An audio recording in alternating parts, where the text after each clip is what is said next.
Ahora sí nos ponemos serios y vamos a Juan 3, Juan capítulo 3.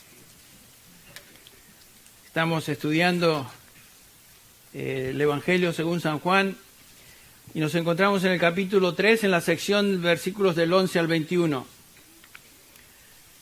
Es una de las porciones más importantes de toda la Escritura, porque es el capítulo 3 de Juan.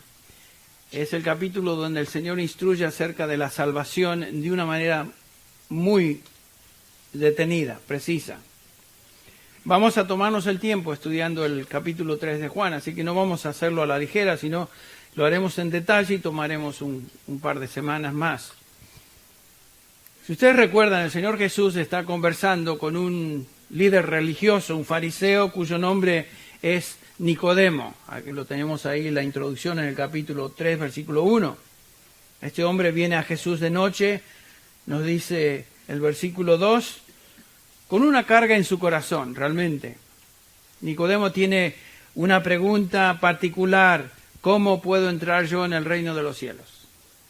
Por eso es que Jesús responde de esa manera en el versículo 3. Pero este fariseo era un hombre sobresaliente en el sistema religioso de ese día. Él había alcanzado la posición más elevada entre sus contemporáneos. Él era un experto en la ley y la tradición rabínica. Aún Jesús, si ustedes recuerdan, en el capítulo 10, el versículo 10 le llama el maestro de Israel. Tú eres el maestro de Israel y no entiendes estas cosas. Entonces aquí tenemos este encuentro entre Jesús y Nicodemo, un principal religioso, miembro del Sanedrín también. Era un hombre muy, muy importante entre los líderes religiosos de la época. Sin embargo, era un hombre perdido. Era un hombre que no conocía a Dios. Era un hombre que no tenía salvación. Y en este encuentro entre Jesús y Nicodemo, Jesús se presenta aquí como el evangelista y Nicodemo es el que está siendo evangelizado. Si ustedes me permiten, voy a mover el gran trono blanco aquí para poder estar cómodo. Menos mal que no es del trono blanco. Pero Jesús está dirigiendo a un hombre pecador, a pesar de su religión, un hombre que era un hipócrita religioso, muy metido en su religión, pero perdido, fuera del reino de Dios. Un hombre que no tiene vida eterna, y Nicodemo sabe todo esto.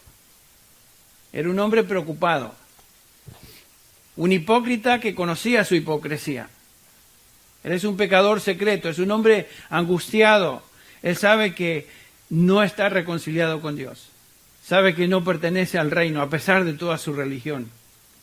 Que no ha entrado al reino. Ese reino del cual él continuamente está enseñando y está hablando. Pero él ha observado a Jesús en estos días, dos semanas de la celebración, las fiestas de Pascuas ahí en Jerusalén, y Jesús ha estado haciendo muchas señales y milagros. Lo vemos eso en el capítulo 2. Y al final del capítulo 2 y el versículo 2 de este mismo capítulo 3, el mismo Nicodemo dice: sabemos que has venido de Dios como maestro, porque nadie puede hacer las señales que tú haces si Dios no está con él.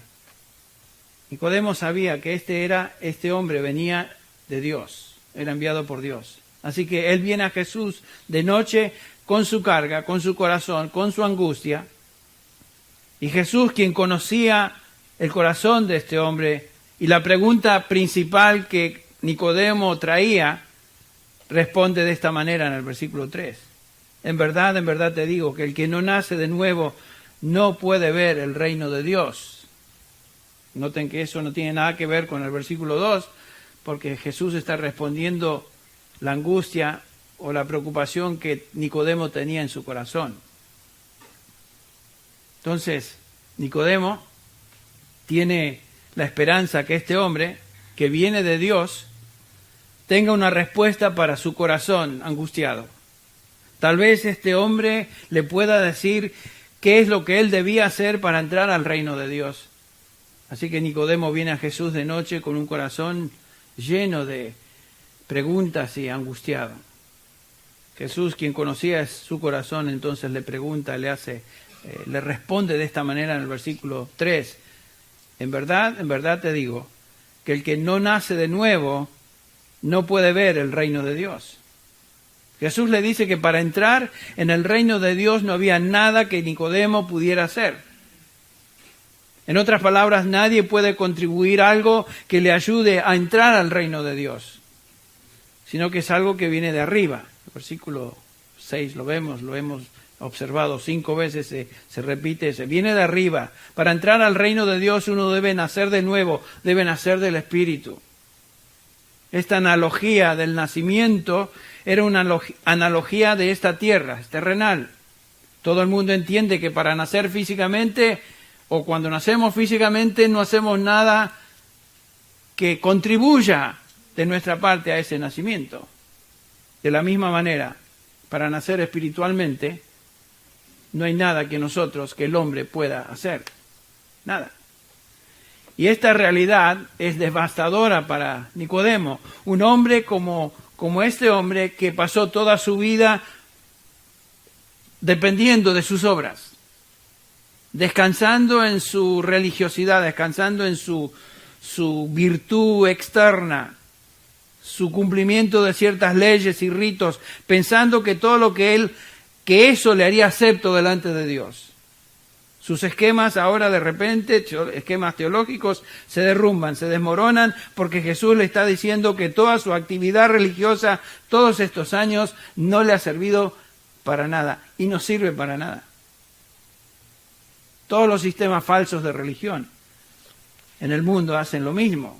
Buscan, por medio de logros humanos, llegar a Dios. Y así uno nunca llega a Dios.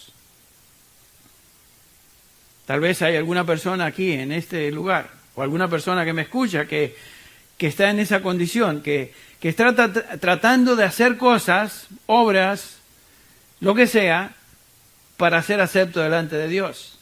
Y sabe que no conoce a Dios. La situación similar a la de Nicodemo.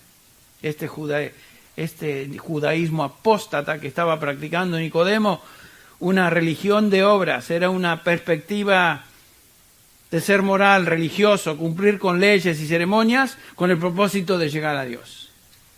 Y Nicodemo se da cuenta que no pudo, no podía.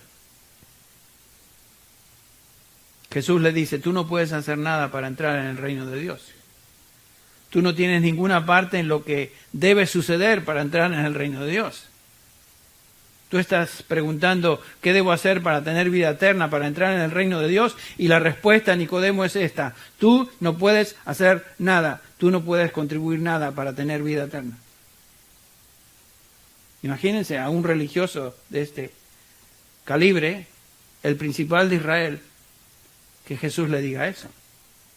Lo dejó absolutamente desarmado. Tú no puedes hacer nada. La vida espiritual, la vida eterna, la salvación es algo que viene soberanamente de Dios y es obra sola y exclusiva de Dios sin ninguna participación humana. Eso es lo que Jesús le está diciendo a Nicodemo. Esta es una verdad bíblica que normalmente los que evangelizan nunca mencionan cuando están hablando con las personas acerca del Evangelio. Pero es justamente lo que Jesús enfatizó primero en su conversación con Nicodemo. Tú no puedes hacer nada. ¿Por qué debemos hablar de esta verdad con los inconversos? ¿Por qué es que debemos comenzar ahí? Y la respuesta es para dejarlos sin recursos o sin recurso alguno. Para que vean la imposibilidad de hacer obras para ganarse el cielo. Para que se den cuenta de como Pablo declara en Romanos 3:20 que por las obras de la ley ningún ser humano será justificado. Eso es claro, blanco y negro. ¿Qué puedes hacer para entrar en el reino de los cielos? ¿Qué buenas obras o logros puedes alcanzar para que Dios te acepte? Nada, ninguna obra. El entrar en el reino de los cielos no está en tus manos de lograr. Nicodemo debería, sin embargo, haber reconocido eso, porque ya en el Antiguo Testamento esta enseñanza se encontraba. Por ejemplo, en el versículo 10 ustedes ven que Jesús le dice, ¿tú eres maestro de Israel y no entiendes estas cosas? En otras palabras, Nicodemo, ¿tú no has leído esto en el Antiguo Testamento? Y por supuesto que él había leído acerca de esto. Los pasajes en el Antiguo Testamento que tienen que ver con el nuevo pacto, por ejemplo, Jeremías 31, que estuvimos repasando, Ezequiel 36, Ezequiel 37, con los cuales Nicodemo sin duda estaba familiarizado. Dios y solo Dios salva milagrosamente dando un nuevo corazón. Eso es lo que nos enseñan estos pasajes. Ese corazón es dado por el Espíritu de Dios, y Dios hace esa obra independientemente del ser humano. Eso es del cielo, esto viene de arriba. Y Nicodemo es confrontado por el Señor con su total inhabilidad humana para lograr una relación personal y salvífica con Dios. El Señor detiene al pecador, por decirlo así, abruptamente, y le hace ver que el hombre no puede hacer absolutamente nada para salvarse. A lo mejor alguien existe entre nosotros que está en esa condición, que piensa que de alguna manera debe contribuir algo a su salvación. Nada, no puedes. El Señor entonces le hace ver eso claramente a este hombre tan religioso como Nicodemo. La salvación es un milagro de Dios, quien por medio de su Espíritu hace la obra de salvación en el alma de un pecador sin que éste pueda hacer nada para lograrla. Fíjense el versículo 8 del capítulo 3, donde Jesús utiliza esta otra ilustración. El viento sopla donde quiere y oyes su sonido, pero no sabes de dónde viene ni a dónde va. Así es todo aquel que es nacido del Espíritu. Es lo que está diciendo. Dios salva a quien quiere, cuando quiere, según su soberana voluntad. Es obra de Dios. Lo único que el hombre puede hacer, lo único que tú puedes hacer, es pedir como el publicano en la parábola de Lucas 18, Señor, ten misericordia de mí. Sé propicio de mí, pecador. Ten misericordia. Y como comenzamos a ver la última vez, hace un par de semanas, hicimos una transición a esta nueva sección de los versículos del 11 al 21. Vimos que el nuevo nacimiento se mencionó 5 veces en los primeros versículos del 1 al 10, y aquí encontramos la palabra creer 7 veces mencionada en los versículos del 11 al 21. En los primeros versículos, el énfasis total en la salvación es la soberanía absoluta de Dios, y en estos versículos observamos, por decirlo así, el segundo riel en esta vía de estas verdades paralelas, la responsabilidad humana. Por un lado, tú no puedes hacer nada para salvarte, pero si tú crees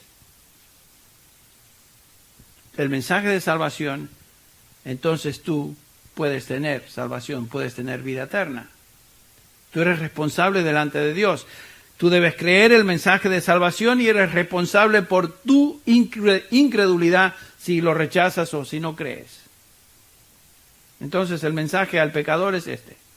Tú no puedes hacer nada para ganarte la salvación, tú no puedes contribuir nada, pero se requiere que tú creas en lo que Dios ha hecho en Cristo para proveer la salvación como un regalo de gracia. Acabamos de cantar, gracia, gracia, gracia, todo es de gracia.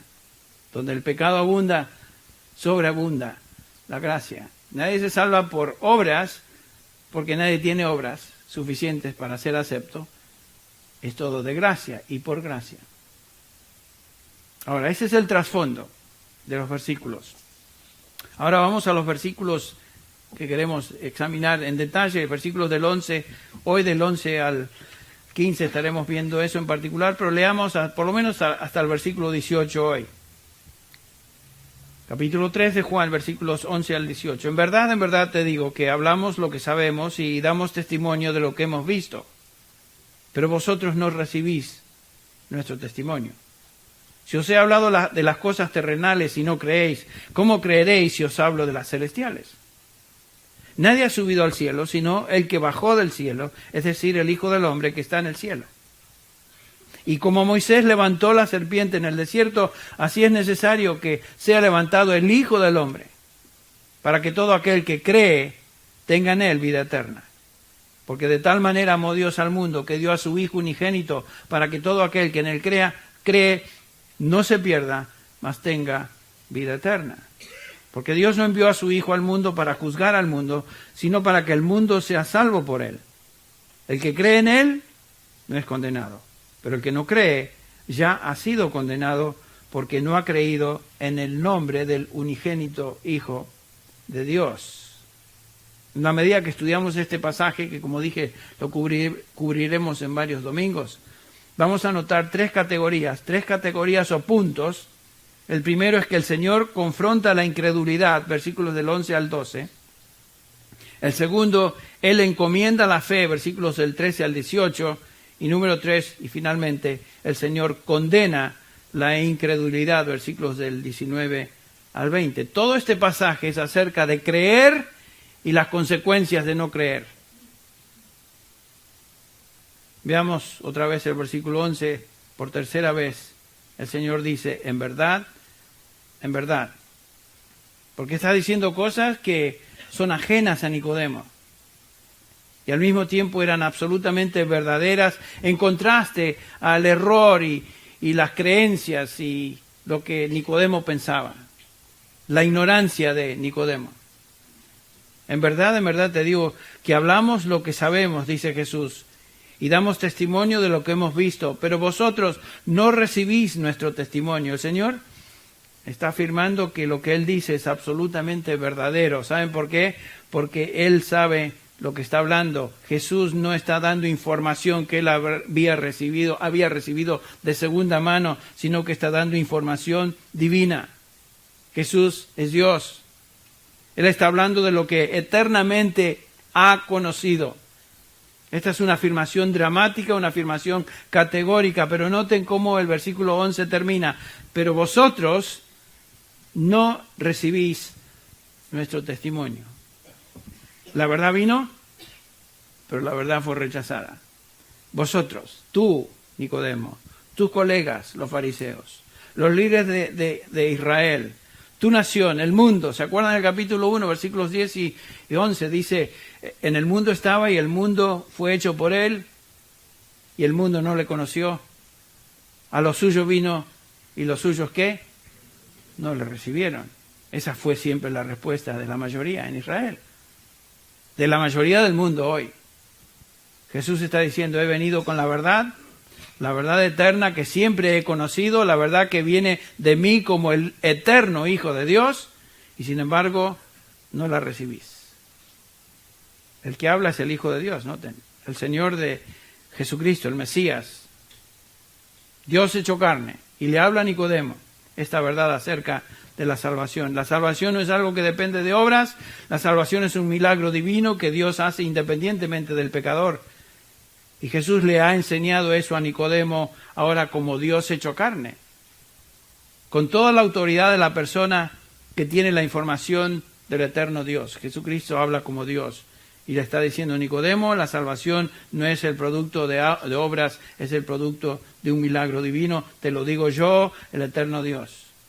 Esta es la verdad. En verdad te digo esto, Nicodemo. Y Juan 8:38, Jesús dice, yo hablo lo que he visto con mi Padre, pero vosotros no recibís nuestro testimonio. El mismo tipo de reacción. Imaginen, este hombre, Nicodemo, conocía el Antiguo Testamento como pocos lo conocían, no había recibido su enseñanza, ni tampoco ahora recibía la enseñanza del más grande maestro que haya pisado la faz de esta tierra. Jesucristo, Dios hecho carne. ¿Saben qué?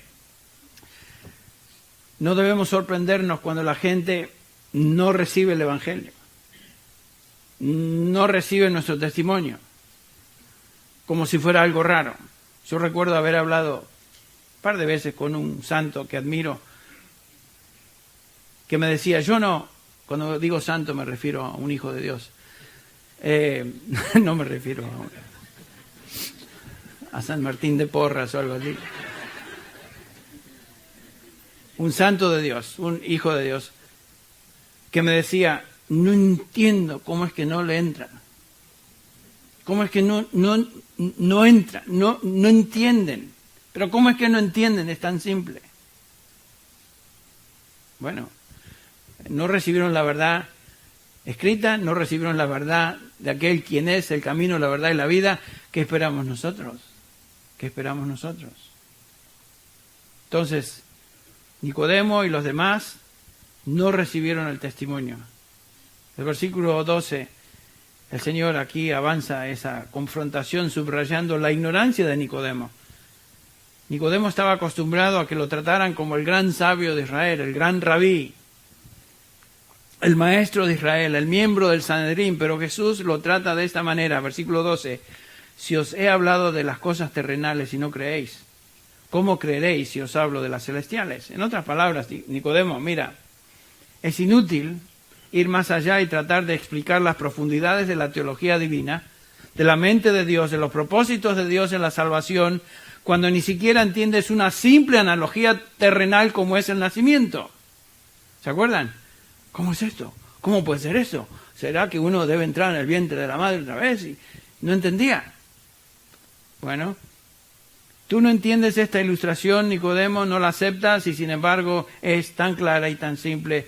¿Cómo vas a entender si te hablara de las profundidades de la soberanía de Dios y la predestinación eterna de la salvación de los suyos? ¿Cómo puedo explicarte la teología del cielo si ni siquiera crees en esta simple ilustración terrenal? ¿Saben qué? La incredulidad siempre conlleva o produce ignorancia. Un incrédulo siempre es un ignorante. Si queremos escuchar o leer una representación ignorante de la Biblia, equivocada de la Biblia, escuchemos lo que los incrédulos dicen acerca de la Biblia. A las personas que no conocen a Dios, a hombres que francamente no creen, ellos siempre van a llegar a conclusiones torcidas de la verdad de Dios, erradas de Dios. ¿Por qué? Porque como Pablo escribe en 2 Corintios capítulo 2 versículo 14, el hombre natural, ¿se acuerdan? El hombre natural no acepta las cosas del Espíritu de Dios porque para él son necedad y no las puede entender porque se disciernen ¿cómo? Espiritualmente. Ahí está el punto. Esta es la razón que el hombre no recibe las cosas del Espíritu, porque el Espíritu tiene que hacer la obra y sabemos que Dios tiene que abrir el entendimiento de una persona en su incredulidad, en su ignorancia, para que reciba la verdad. Dios tiene que llamar a salvación, tiene que dar vida para que el hombre pueda entender la verdad de Dios. El creer y recibir la verdad es un don de Dios a un hombre que de otra manera jamás va a entender las cosas de Dios. No nos sorprendamos cuando no reciben. Tenemos la ilustración de Lidia en el capítulo 16 de Hechos. Ustedes recuerdan claramente, esta Lidia, una mujer de negocios, vendedora de púrpura, de telas, ahí está escuchando el mensaje de Pablo. Tuvimos la oportunidad lindísima de estar ahí, justamente en el lugar donde Pablo presentó o enseñó este mensaje a Lidia, ahí. Y leemos, por ejemplo, en Hechos capítulo 16, versículo 14, estaba escuchando cierta mujer llamada Lidia de la ciudad de Tiatira, vendedora de telas de púrpuras, que adoraba a Dios. Noten que era religiosa, era una persona religiosa. No dice que conocía a Dios, adoraba, era religiosa, y después dice Lucas, escribe en la frase que sigue, y el Señor abrió su corazón para que recibiera lo que Pablo decía. Si el Señor no hubiera abierto su entendimiento, su corazón, Lidia hubiera continuado en su estado de ignorancia espiritual. Dios tiene que hacer esa obra, o nadie entiende. El hombre espiritual, el hombre natural no entiende las cosas del Espíritu porque se han de discernir espiritualmente, y esto es justamente lo que el Espíritu hace. Abre el entendimiento, da discernimiento para poder recibir y entender y recibir. Ahora, Nicodemo en esta conversación se encuentra justamente en ese estado de ignorancia espiritual. que es la condición universal de todo ser humano en esta tierra que no cree. Jesús le confronta y le dice en esta condición Nicodemo que él no podía recibir ni entender explicaciones de arriba, teológicas del cielo. Él no tenía la capacidad de absorber ni digerir estas verdades. Ahora, ¿qué es el remedio? ¿Cómo solucionamos esto? Bueno, ya lo indicamos, Dios tiene que abrir el entendimiento, pero de la confrontación de la incredulidad ahora pasamos a la exhortación a creer. El hombre es responsable, el hombre es responsable. Lo único que Nicodemo debe hacer a lo que Jesús le está enseñando es creer, creer. Nicodemo se encuentra aprisionado en su incredulidad, en su ignorancia. No hay nada que él pueda hacer en sí mismo para salir de esa condición, y lo único que un hombre puede hacer en esa condición es creer. Y en los versículos del 13 al 15 tenemos este mandamiento ahora a creer. Nadie, versículo 13, nadie ha subido al cielo sino el que bajó del cielo, es decir, el Hijo del Hombre que está en el cielo. Y como Moisés levantó la serpiente en el desierto, así es necesario que sea levantado el Hijo del Hombre para que todo aquel que cree tenga en él vida eterna. Noten eso, nadie ha subido al cielo. Nos detenemos ahí por un instante. Nadie ha subido al cielo. Nosotros como seres humanos estamos limitados, ¿no es cierto?, en nuestro espacio, en nuestro tiempo. Vivimos en estos cuerpos, no trascendemos estos límites. Jesús dice, nadie ha subido al cielo. Oh, por supuesto, hay ciertas personas, muchas, que dicen que han ido al cielo y han regresado. Y cuentan sus fantasías y las cosas que vieron. Y escriben libros. Y los venden en librerías evangélicas entre comillas, donde mucha gente compra porque a la gente le interesa saber lo misterioso. Y si alguien fue al cielo y escribe algo de lo que vio, pues hay que leer. Y claro, si yo les dijera a ustedes, ¿saben que yo fui al cielo? Regresé y acabo de escribir un libro. Bueno, nadie lo compraría en esta mesa, saliendo de aquí. Pero si lo meto en una de estas librerías, un montón de gente mira, Henry Tolopilo, el de Gracia a Vosotros, fíjate, ese cuate fue al cielo y regresó y acaba de escribir un libro de lo que vio. Si me dan el 10% nomás de las ganancias de esos libros, estaría muy bien yo. Pero por eso la gente lo hace. Escriben libros, dicen tonteras, pero Jesús dice, nadie ha ido al cielo. No importa lo que digan o lo que piensen, estas afirmaciones son fantasiosas, son productos de su propia imaginación. ¿Quién sabe lo que le pasó? Tuvo un sueño, estuvo en coma, lo endrogaron y tuvo una visión en su estado ahí de quién sabe qué, y vio cosas. Y ahora dice que fue al cielo y regresó.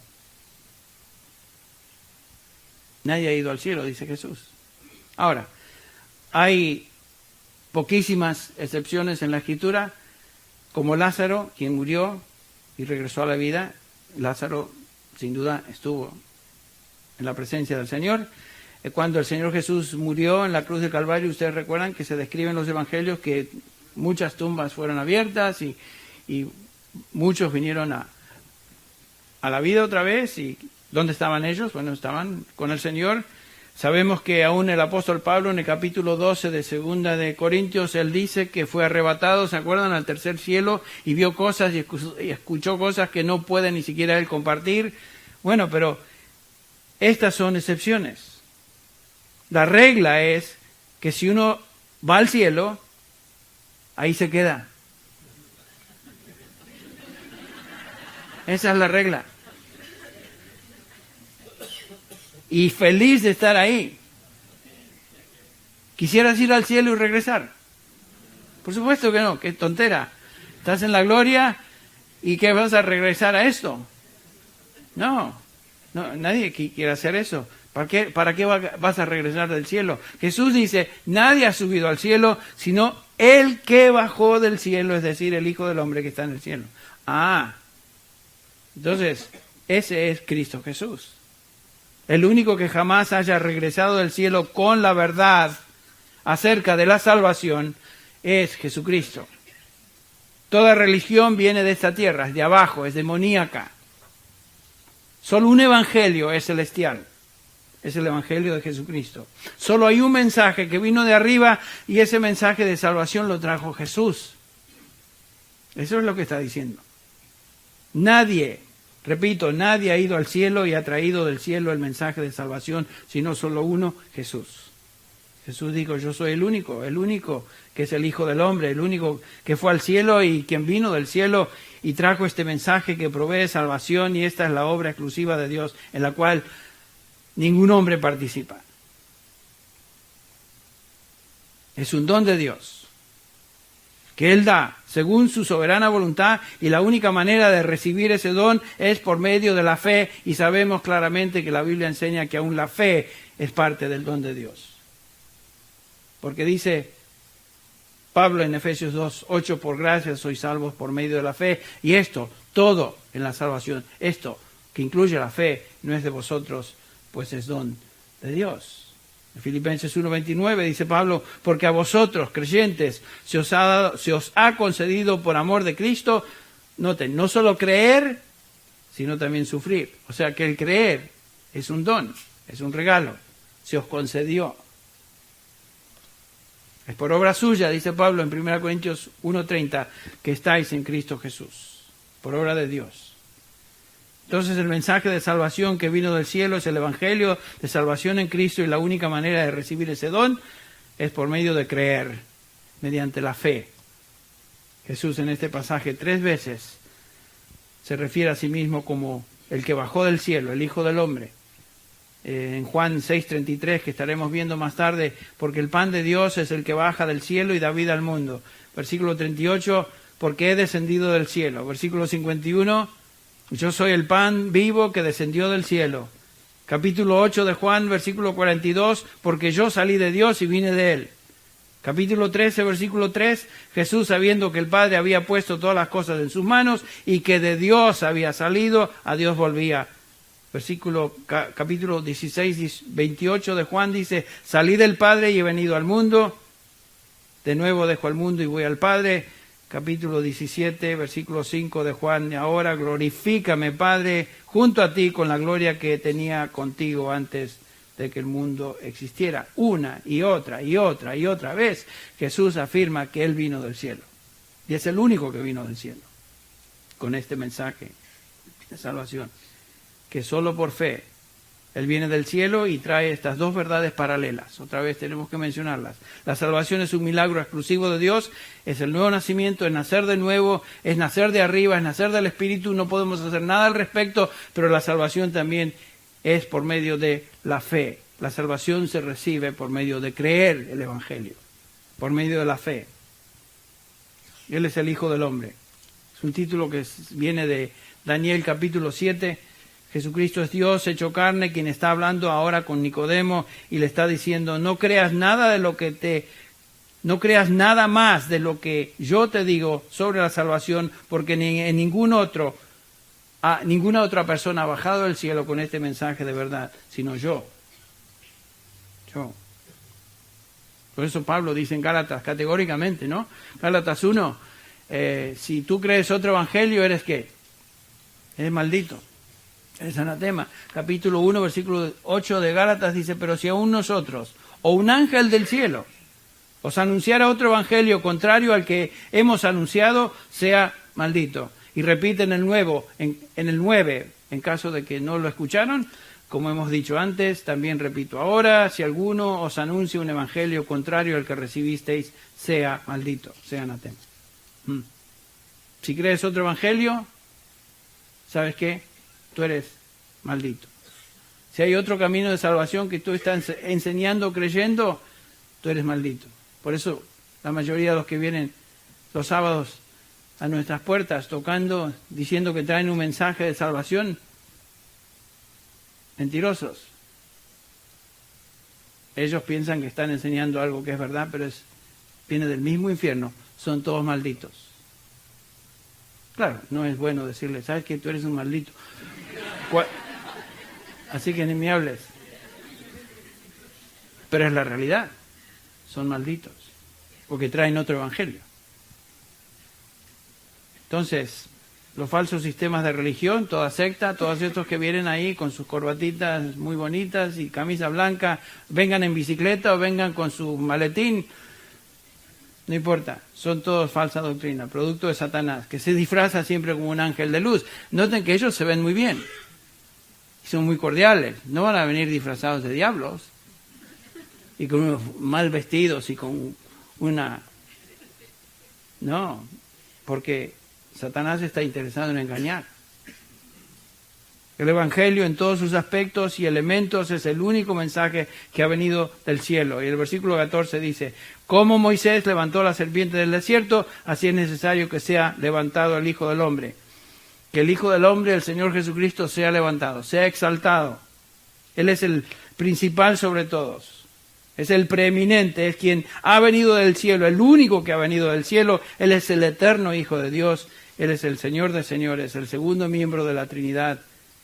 Él es la verdad, Él es la luz, la vida. Entonces, exalta al Señor Jesús. Y es lo que acabamos de cantar en uno de nuestros himnos. Exaltamos al Señor.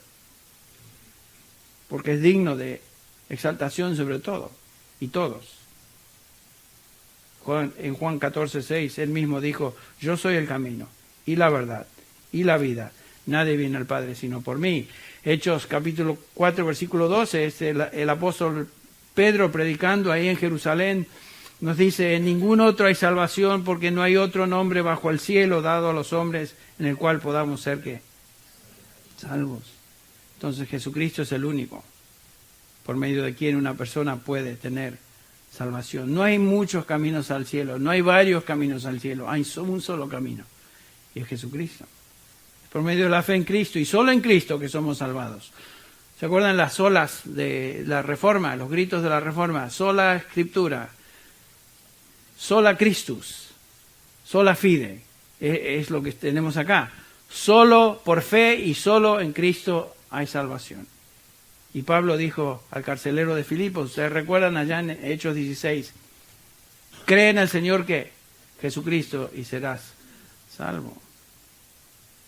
Entonces Jesús dice, es necesario que el Hijo del Hombre sea levantado. Eso también es una referencia a su crucifixión. ¿Pero qué quiere decir? Bueno, nos explica ahí el pasaje. Ustedes recuerdan en Números 21, los hijos de Israel fueron castigados por Dios por su desobediencia. Dios envió serpientes al campamento que comenzaron a morder a las personas y morían. Y la única manera de librarse de esa mortandad fue justamente el haber levantado una serpiente de bronce. La instrucción la tenemos acá en el versículo 8 de Números 21. El Señor dijo a Moisés, hazte una serpiente abrasadora y ponla sobre un asta, y acontecerá que cuando todo el que sea mordido la mire, viva. Y Moisés hizo una serpiente de bronce y la puso sobre el asta, y sucedía que cuando una serpiente mordía a alguno y éste miraba a la serpiente de bronce, vivía. ¿Ven eso? Es una preciosa y simple ilustración de la salvación. Así como los hijos de Israel fueron librados de la muerte simplemente mirando a la serpiente de bronce, de la misma manera los hombres pecadores pueden ser librados de la muerte eterna mirando en fe al Salvador. Otra vez Jesús dice, como Moisés levantó la serpiente en el desierto, así es necesario que sea levantado el Hijo del Hombre, para que todo aquel que cree tenga en él vida eterna. Qué preciosa analogía. Y por primera vez notamos en el Evangelio que Jesús va a morir. No sabemos cómo va a morir, pero aquí se nos dice que ya sabemos, por ejemplo, en Salmos capítulo 22, que Jesús el Mesías iba a morir, iba a sufrir. En Zacarías sabemos que él iba a ser herido. En Isaías 53 leemos que el Mesías sería golpeado, herido por nuestras transgresiones. Sabemos que él va a morir. Y aún en el capítulo 2 de este mismo Evangelio, versículo 19, leímos ya que Jesús dijo, destruir este templo, hablando de su cuerpo, y en 3 días lo levantaré. Pero aquí en el versículo 14 de Juan 3 observamos otra perspectiva de su muerte que antes no se había revelado. Es necesario que el Hijo del Hombre sea levantado, exaltado. Es necesario que Él sea preeminente sobre todos. Y que los hombres le miren a Él, y solo a Él, para salvación. Como vimos, los judíos fueron librados de la muerte mirando el asta, la serpiente de bronce. Ellos tuvieron que venir y mirar para recibir sanidad y evitar la muerte. No tuvieron que hacer obras para ello, simplemente mirar. Dios hace lo mismo con el pecador. Dios manda que los hombres vengan y miren en fe a su Hijo. Los judíos hicieron eso, fueron librados de la mortandad, de las serpientes. Los pecadores que vienen a Jesús de esa manera, poniendo su fe en Él, mirando a Él solo para salvación, pueden experimentar salvación y vida eterna. Y aquí tenemos el corazón del mensaje divino de Jesús en el versículo 15, para que todo aquel que en Él cree tenga vida eterna. Y lo sorprendente, tal vez en este pasaje, en este versículo, es la frase, para que todo aquel que, o cualquiera que, el que sea que, venga y crea, tenga vida eterna. Sin duda fue algo muy sorprendente para Nicodemo escuchar eso. Alguien que estaba tan acostumbrado a vivir por obras, que solo aquel y cualquiera persona que crea tiene vida eterna. Eso fue algo singular en la vida de este hombre. Y vamos a hablar justamente de eso la próxima vez, porque se nos acabó el tiempo hoy y estamos celebrando la Cena del Señor también en estos momentos. Así que vamos a orar antes de participar juntos de la Cena del Señor. Voy a pedir a los hermanos que nos van a ayudar con repartir los elementos, que pasen por favor. Vamos ahora a orar. Padre Celestial, te damos gracias por tu palabra. Gracias, Señor, porque la obra de salvación es tu obra, no depende de nosotros. No podemos hacer nada para salvarnos, ni siquiera podemos hacer algo para mantenernos salvos. Gracias te damos, Señor, porque la salvación es tu obra absoluta, exclusiva, de un principio al fin. Nos diste vida de arriba, es de tu Espíritu. Pero también nos diste, Señor, la capacidad, abriste nuestro entendimiento para que nosotros creamos el Evangelio. Y es responsabilidad de todo ser humano que escucha el Evangelio, creer el Evangelio. Señor, pedimos que si hay alguna persona en este lugar que está en esa condición de neblina, oscuridad espiritual, ignorancia espiritual, que tú abras su entendimiento y que le concedas la habilidad de creer el Evangelio. Y que venga Cristo Jesús, postrado delante de Jesús, así como el publicano, simplemente golpeándose el pecho, diciendo, sé propicio a mi pecador. Y al que a mí viene, tú prometes, yo no echo afuera. Padre, te damos gracias por esta salvación tan preciosa y tan grande, incomparable, que estamos ahora celebrando a través y recordando a través de los elementos de la Santa Cena. Señor, bendícenos. Y queremos tomar de estos elementos con una conciencia limpia, tranquila. Señor, pedimos que tú nos quites de nuestro corazón todo aquello que es indigno. Si hay pecado en nuestra vida, lo confesamos en este momento. Lo traemos delante de ti sabiendo que si confesamos nuestros pecados, tú eres fiel y justo para perdonar y limpiarnos de toda maldad. Bendice a cada hijo tuyo en este momento, a través de la participación de los elementos de la Cena del Señor. Lo hacemos en obediencia y lo hacemos, Señor, con gozo, en el nombre de Jesús. Amén.